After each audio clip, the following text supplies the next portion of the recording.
Hey there, beautiful people. This is Gina Robinson, and you are listening to the Renew Podcast. You are in the right place and always welcome here.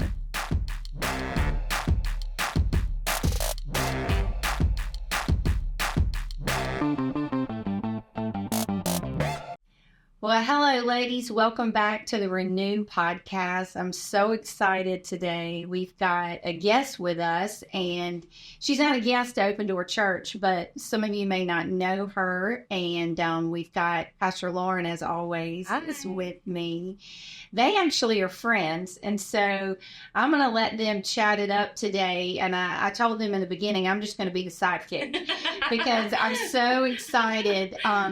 The history with this, though, before Lauren introduces Stacia Friend, there's a connection point that I just know that Jesus' hand is in everything, and he just maps out his story. Really, it's his story for the glory of those that are drawn to him. But Stacia wrote in a short testimony in March 2020 when we switched Renew to online because of COVID.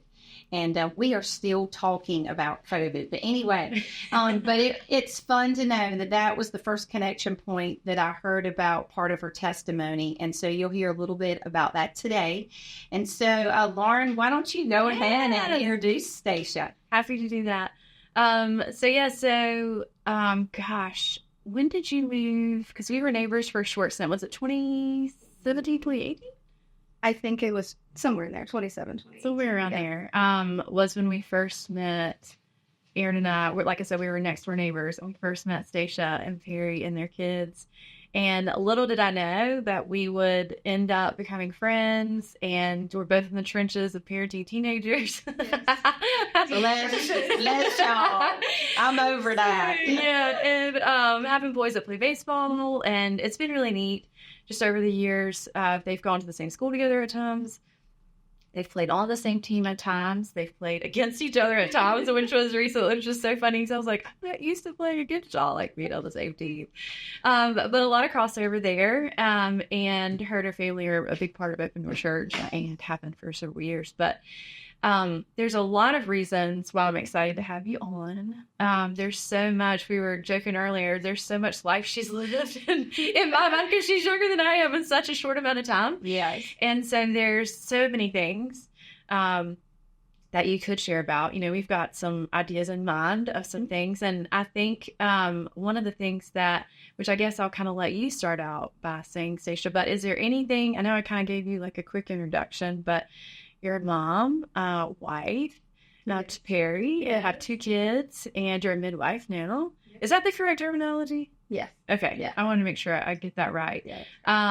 But I kind of want to start back because everything kind of builds with your story. And so I'd love for you to kind of, let's rewind the tape a little bit and talk about, because you're a military spouse. Correct. Which is incredible. Every time you post about it, I'm like, gosh, it's such I can't imagine that season. And so why don't we rewind the tape a little bit and have you kind of start out, and if you want to talk about how you met Perry or wherever you want to pick up kind of in that story, and just have you share from there. Sure.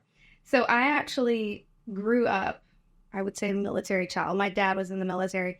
I didn't really ever get to see that side of him because he was out. But then he worked for, like, the government and things like that. So I swore I would never marry. He already has. Oh, no. So I grew up in a really small town in upstate New York.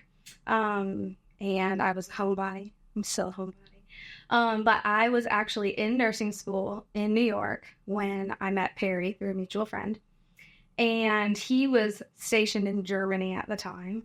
So we really were just kind of friends over, I think at that time it was Skype. Or, something like that. And way back in the day. Yeah, way back in the day. And then he eventually came from Germany to Georgia. And he's like, hey, we should meet in person. And I did what any sound mind 18-year-old would do. And I drove from upstate New York to Georgia and met Perry. Wow. For the first time. You're brave. I'm already learning things about you. Raleigh. The only thing that got me there was the, adrenaline, I think, because I had never driven that far in my whole life. I mean, when I tell you I lived in a small town, it was small. And I used a MapQuest and a real map. Yes. And so we get to Georgia. I spent a weekend there, and that was kind of like the start of everything. Oh. I still wasn't a fan of the whole military idea, because I had no intentions of moving away from home or anything like that. So went back to New York. A couple months went by, and he was like, "You should come to Georgia again. You should move here." And my parents were like, "No." I'm the youngest of 5 girls, so my dad was no. Oh, no. But I did. And so I said, I really feel like I need to do this. And I dropped out of nursing school, which my parents were not happy about because nothing would transfer from New York to Georgia. Oh, gosh. I know. And got to Georgia and basically started over. And I feel like that is honestly kind of when I started to toggle with the whole, like, what is this whole God thing? I grew up in a really good home, but I wouldn't say I grew up in a religious home. Yeah. I knew that there was a God. Okay. I knew who God was, but I don't think I really knew God growing up. I prayed to him. I asked for things, but it was never a true relationship until I was away. And then you're away and you're like, well, who do I have? I don't have my friends. I had my family, but they were at a distance. And then the military life really kind of kicked in. You realize, okay, we're going to be apart more than we're together. We had talked about getting married. It moved pretty quick, but we knew, I feel like now we both look back and we're like, we knew that you were the one, And so we had talked about getting married and getting engaged and things like that, but it was never, I didn't feel like it was going to be a soon thing. And then Perry got orders to Afghanistan.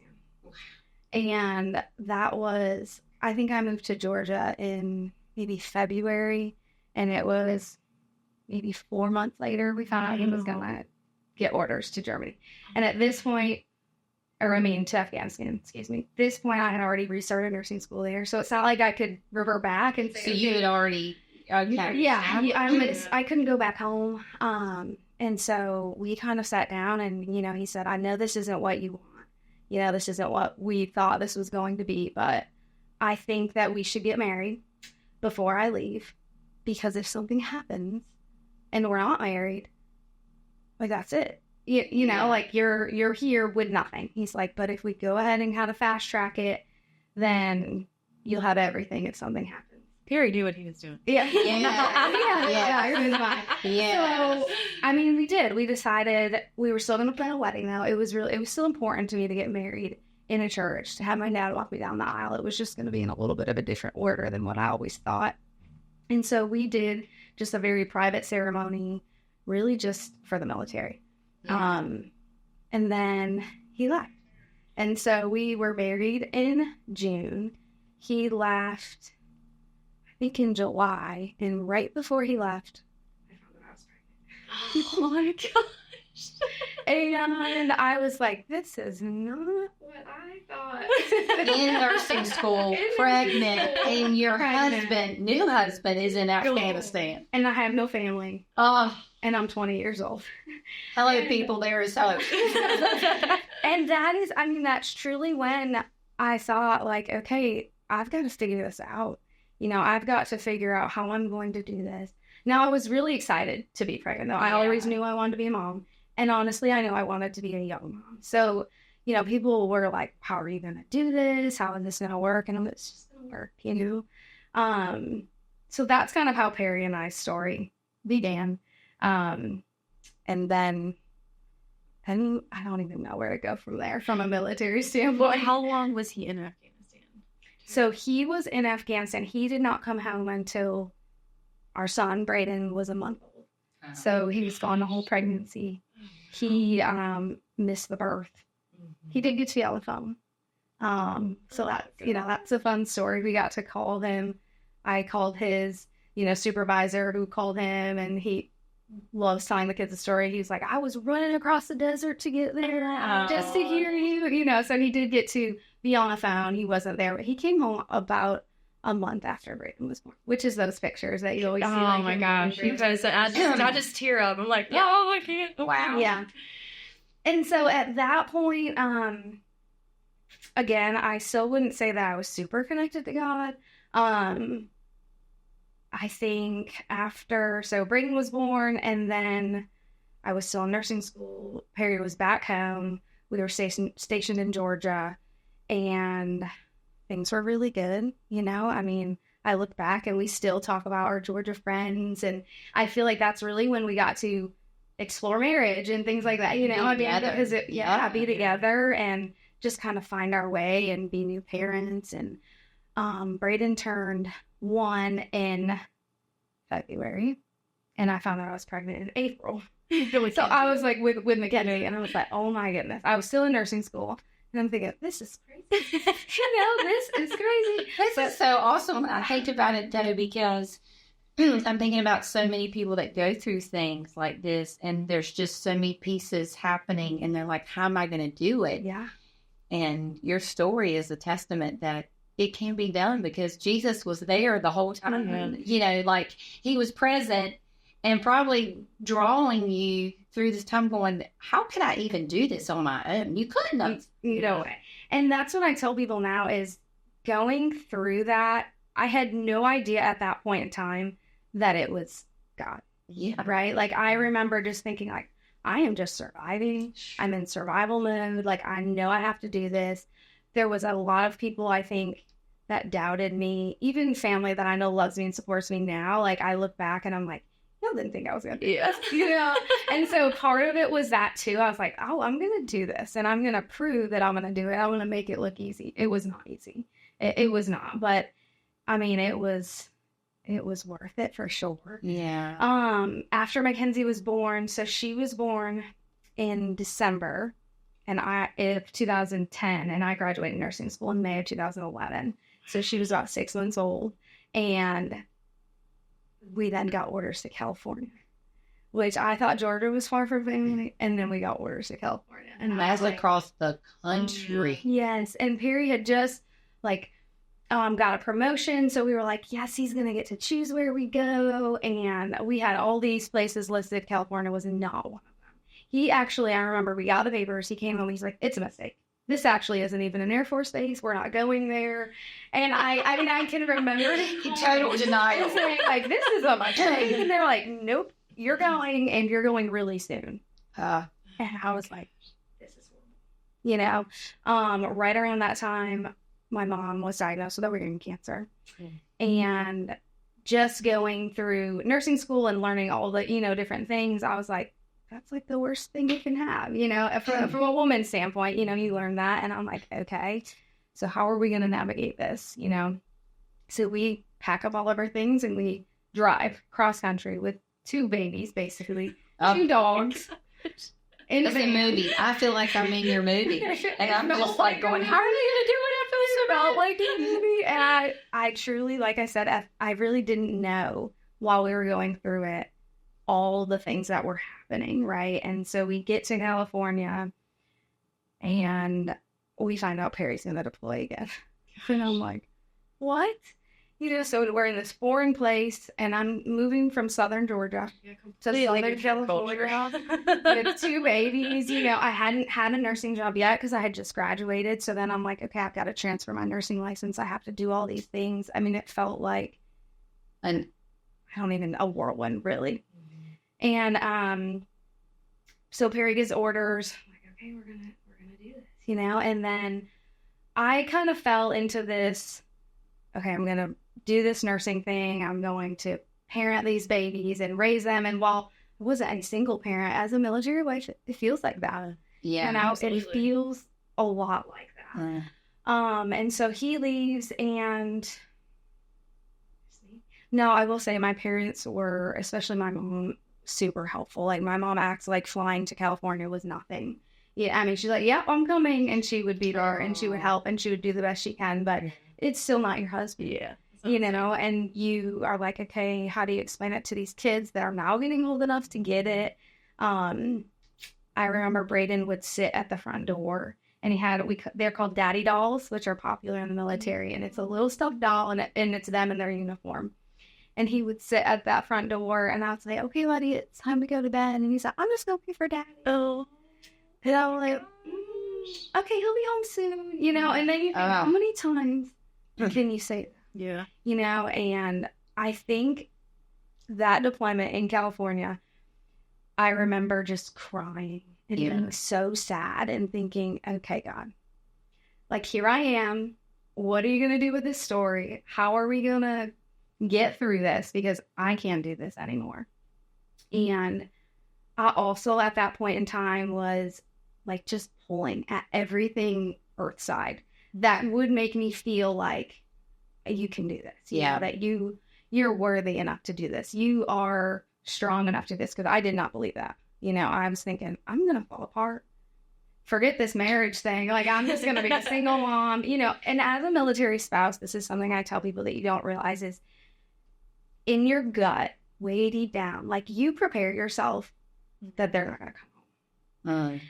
And I think it's so sad to say out loud, but it's just a defense mechanism.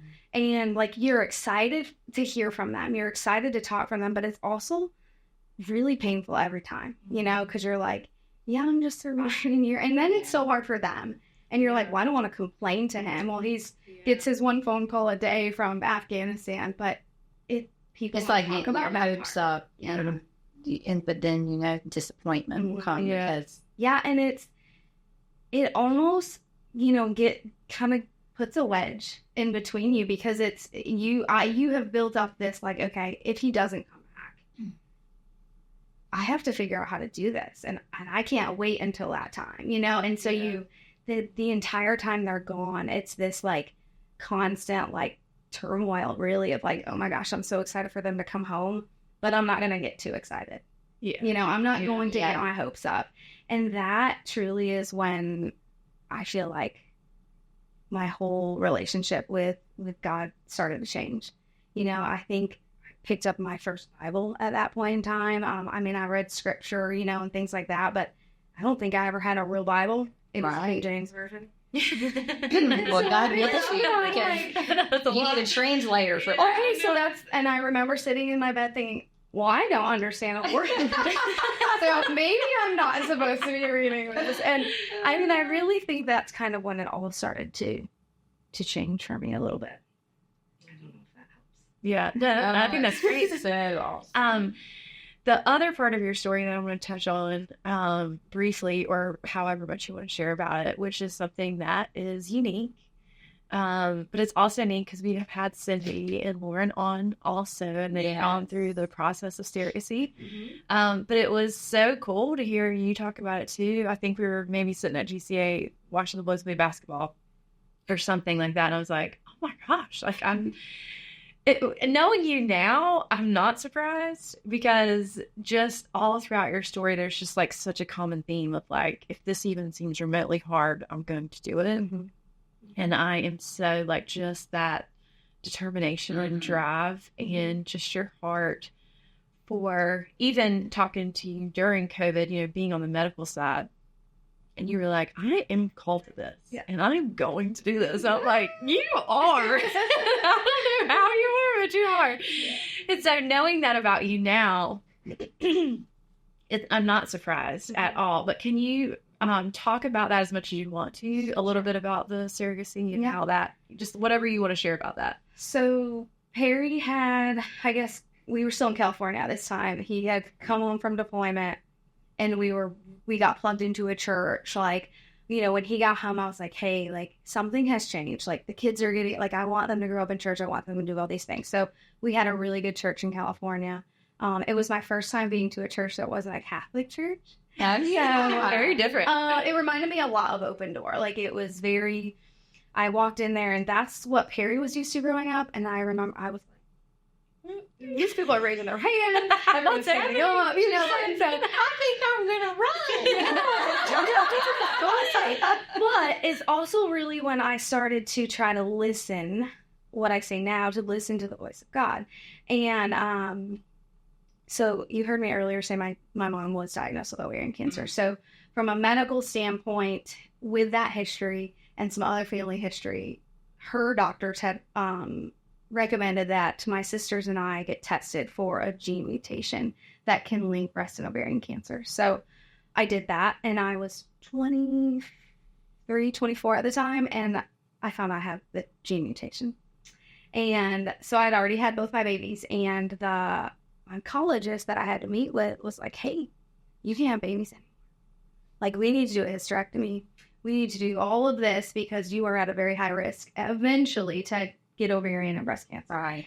And even though Perry and I, we knew we were done. I tell people it's really different when you know you're done or you feel like you're done, and then you have someone that's like, hey, you probably shouldn't have any more babies. Like, you know, we need to think about this point. And to me, that was hard because I loved being pregnant. I had easy pregnancy. Oh, not me. Oh my goodness. I mean, I wasn't cute. I was big, and I was But like, just because you said I loved being pregnant, I mean, it's just, you are fascinating. I'm telling you. I loved it. I thought, oh my goodness, like, how could you go through pregnancy and not believe in God? Like, how could you watch this happen? And so it was just something that I love to do. Also love being a mom. Like, I'm telling you, I think I was just born to be a mom. And so the thought, I remember leaving the doctor's office, and Perry was with me. And I got really sad. And he's like, it's going to be okay. Like, we know we're done having babies. I was like, no, that's not it. I was like, I just have this, like, feeling in my stomach. Like, I don't know what it is. And he said, well, maybe it's just a lot of news. You know, we just need to kind of get through it. And I think maybe a couple of days went by, and we were laying in bed. And I said, babe, he's like, yeah. I said, I think I want to carry a baby for someone else. And he was like, I'm sorry. What? You know, and I said, before we go through this, before I go through all these surgeries and, you know, more testing, I was like, I can't imagine someone not being able to be a mom. Oh. Like, I cannot imagine, like, trying and wanting a baby so bad and just doing all the right things and just it not working. And you know, he's like, well, how are you going to do that? He's like, I said, no, like, I don't want you to have a baby. And I said, I've been looking into a lot about surrogacy. And in California, they have a huge surrogacy agency. And it wasn't far from our house. And I was like, I just want to call. I just want to see, like, explore the waters. And this was in May. Okay. And he's like, okay. And he's like, if that's what you feel like you're meant to do. I was like, I really feel like God is telling me, Stacia, like, you could help someone be a mom. And so I started doing research, and I mean, it was fast. And looking back now, I think it is so true when people say, like, if God's hand's not in it, it doesn't matter what you do, it's not going to work. You know, you can do all the things, you can, you know, act like you've heard God say it, but it's not going to work. But if his hand is in it, like, hold on, you know, and that's kind of how the surrogacy was. So started looking in May. I got to meet with a couple. So the whole process of being a surrogate through an agency is very, very intrusive, I guess. I mean, they want to know everything. They know your whole history. You know, you have to go through, like, mental evaluations. I mean, everything. And then it's kind of like a match meeting. You sit down. And there were things that were very important to me from, you know, who I wanted to carry for. You know, I wanted it to be a man. I wanted it to be a woman. I wanted it to be their baby. I wanted it to be her egg, his sperm, just she couldn't carry. And the lady that was at the agency, she's like, oh, I think I have the perfect couple for you. I said, okay. And we met them in May. Okay, this was all over, like, literally like a week and a half. And the lady even said, I've never seen that happen this fast. And so, well, we're going to roll with it. And we met, and then we went to Starbucks later that day. And before we even got home, the agency called and was like, hey, they want you to do it. Wow. Okay. And so it has to be a mutual thing. Like, they have to choose you, you choose them. And yeah, and then it was so fast. I mean, it was so fast. And so, for those that don't know, when you go through surrogacy, it's a lot of, like, IVF. Like, so I had to fake my body to think I'm trying to have a baby. And they implanted in June. So not even a month later. And it was her last egg. And so I was like, this is it. God, like, yeah, it's going to work or it's not. And but I knew it was. I knew it was going to work. Like, you know, I remember parents saying, you're not nervous. I was like, no, like, she's going to get to be a mom. And it worked. And so it took the first time, and the pregnancy was super easy. easy. Oh, no. It really was. Like, it was Oh. an easy pregnancy. They were amazing. They were like just the most deserving people. I mean, I would come home and I still worked the whole time as a nurse, and I had my kids, and Because how old was your they were 2 and 4. Oh my. This is another episode. And I have so many thoughts going on in my brain right now. Oh my goodness. That's just so you were working as a nurse then Yes, while you were pregnant. Full time as a nurse and pregnant, and I worked the whole time. And I mean, it really, I don't think easy is the term, but I mean, it was. Yeah. And it was so God driven that I just was like, it's going to be fine. Wow. And I'm like an anxious person. I mean, very type A. So I'm like, that was not really hard for me to just go with it. And it did. It was my easiest birth. It was just, I love that. amazing. And like I said, it was really just this pull that, like, I just can't imagine not being.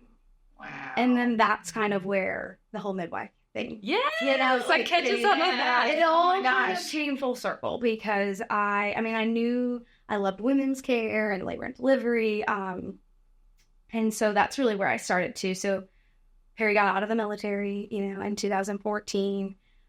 We moved to North Carolina, and my first nursing job in North Carolina was not labor and delivery. They didn't have an opening, so I just took what I could get and waited for an opening in labor and delivery. And then I thought that was it. I thought, I'm going to be a bedside nurse, and that's great.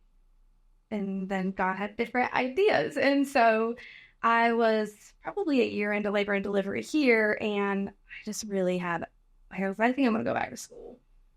I was like, what? I thought, you said you were done. Like, you have your bachelor's degree, you're done. And I was like, yeah, I think I'm going to get my master's and be a midwife. And he was like, okay. Like, Perry has never told me no in his life. And so I think he's just like, okay, whenever, you can do it. And I did. And now I'm a midwife. And now How long has it been? 2020. So I graduated school in 2020. Midwifery school in 2020. COVID happened. Yeah. Yeah. And so the testimony that you talked about in the beginning, I get through that. I'm supposed to start the midwifery job, and then COVID happens, and they're like, hey, like, we have to wait. And do you know the song Even Here? I don't know who sings it. It's a worship song, but they say, like, even here, like, I'm gonna, like, no matter what I'm going through, even here. And I remember, like, being COVID, I'm crying in the shower, and I'm like, I've done all of this work. It's when all the vaccine stuff came out, and I'm thinking, I'm gonna not be able to do what I worked so hard to do. Yeah. And now what? And so I had one of those moments where you're just crying, and I remember feeling like God said, Stacia, it's gonna be okay. Like, I did not bring you here for it to all end here. And so I was just like, okay. And I have found that when I have moments like that, and I scale back and I use that time to dig deeper, and to find, like, okay, what are you trying to tell me? Because I think sometimes we get so caught up in our plans and, like, this is what it's going to look like, and this is what I'm going to do, that we forget that he's in charge. You really don't get to say that. Oh, I forgot that. Yeah. And so, of course, that, it ends up working out, and now I've worked as a midwife since 2020, and I get to share things like this, And your patients love you. And I love them. And being in the medical field too, I guess I can say this, being in the medical field, like, as a Christian provider, is always the easiest. Yeah. And I think that maybe that's part of why I was called to do this. Because I have found ways outside of, like, throwing scripture around, your throat and handing people a Bible. I have found ways to bring Jesus into the room no matter what. And I don't have to know their beliefs, and I think when people come back and say, like, gosh, Stacia, like, I, like, saw, like, his light in you, and you didn't have to say anything, and I feel like that's kind of, those are the moments when you think, okay, all of that, all of the things that you've been through, like, have led you to here. Yeah. I don't know, it's pretty crazy. Well, one of the things that I really love about you, I mean, there's a lot that I'm like, wow, she is incredible.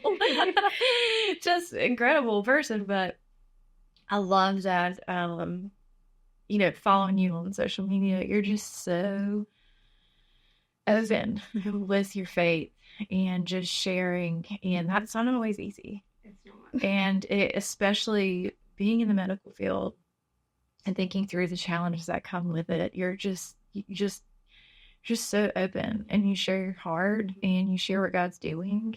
And it's just been something that I'm like, man, I really respect you a lot. And I love listening, to what God's doing in your story. But thank you for sharing all of that. And I'm not surprised, because you are, kind of in a lot of ways like an open book. Yeah. Like, wow, that's great. I mean, I didn't know. I knew some part of your story, but didn't know everything. And it just, Lauren alluded to a while ago, it all makes sense. Yeah. But when you said you got in your car at 18 to drive from New York to Georgia, I'm like, okay.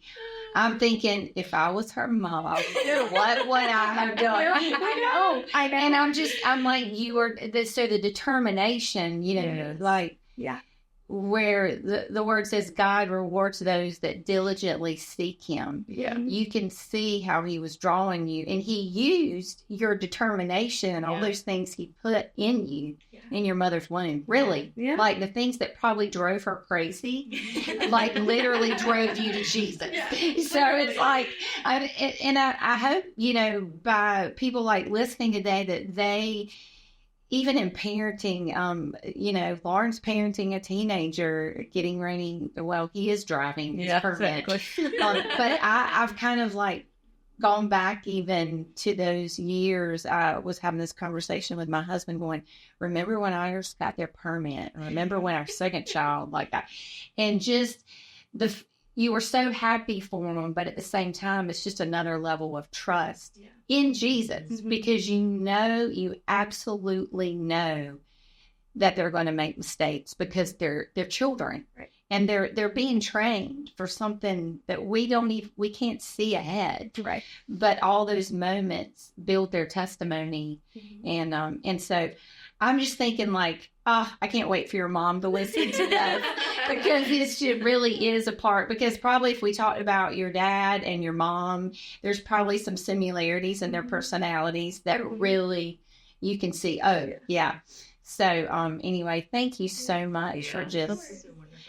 We may have her back, guys, because there's probably a part two to all this. I did want to ask this one question. When you talked about the gene mutation, it was like your sister, and you had it, but your sister didn't. She did. So both my sister and I have it. Yep. Okay. So, I mean, I hope also that just like speaks to people too, is like really like get the stuff done. Take your health, your wellness is important, which that's something that I'd love for us to dig deeper into. I know I alluded in the beginning about my brain and menopause, but I went straight into that when I had the total hysterectomy and they took my ovary. I only had one. And it really does make some finality for you without making that decision yourself. Yeah. Like I was done having kids. Sure. Yeah. I mean, it was like 6 or 7 years ago now, but I remember going, oh, that wasn't what I was going in for an ablation. Like, and they're like, you can't do it because your uterus is septic, and that's not possible. And I'm like, what do you mean that's not possible? But it really threw me, because it was another thing that honestly was out of my control. Like that wasn't what I had planned. Right. But many parts of your testimony, from moving multiple times, and I'm just thinking, and how young you were, but God was really training you up. He was. He was letting you and he lets us to I love how he allows us to follow our heart, but he will go after us. Yeah, I was just going to say, yesterday we had a post about Braden, sharing kind of his of a testimony, and I'm like, There is nothing like being a mom. I was not prepared for that. I was actually in my call room just crying. But I posted yesterday and I said, like, thank you, Jesus, for chasing after me. Because and it's truly like, people say, well, he doesn't chase after you. I'm like, oh, he does. And when you may not realize it now, and that's what I tell my kids and my younger patients, I tell them that a lot, like, he does. You don't see it now, but he'll get you. He'll get you. And then it's just everything changes, and I can't thank him enough for that, because I would not be where I'm at today, and that is one reason I share the things I share. I haven't always been open, but 2020 and COVID and all those things was kind of a pivotal moment, I think, for a lot of Christians. But for me, I said, I'm not going to be a provider out of fear. I'm going to care for them, and I'm going to give my patients the best care that I possibly can, but they're going to get a little bit of Jesus when they come in my room. And I think that's okay. I love it so much. Well, thanks again. I want to remind everyone that's listening that you may have some questions, even about parts of her story, or you may be a military wife. I don't know. Or maybe you struggle with some things that Stacia has kind of shared today. If you have questions, feel free to email Pastor Lauren and myself at renew@opendoorchurch.com. And we'd love to pray for you. It's fun to get just comments and feedback. We love getting it, and we love hearing about your story. So feel free to share that as well. And we're going to pray today. We normally kind of just shut on out, but I feel like that there's some people today that are listening that need to be encouraged, and to let you know that God's hand is still in your story and he's not done. And so, Father, we thank you. We love you. Holy Spirit, thank you for just bringing Stacia here today, Lord, taking time from her work, Lord, that she does as a vocation for your glory, Lord. And thank you for the story that you mapped out long ago in her life. And for those that are listening today, Lord, may they feel your presence and your encouragement right where they are, whether they're at the washing machine or in a drive-through, Lord, or maybe they're in their home or at their computer at work, and Lord, they just need a touch from you. So, Father, I pray that they feel your presence and your abiding love in Jesus' name. Amen. Amen. Well, we'll see you guys next time.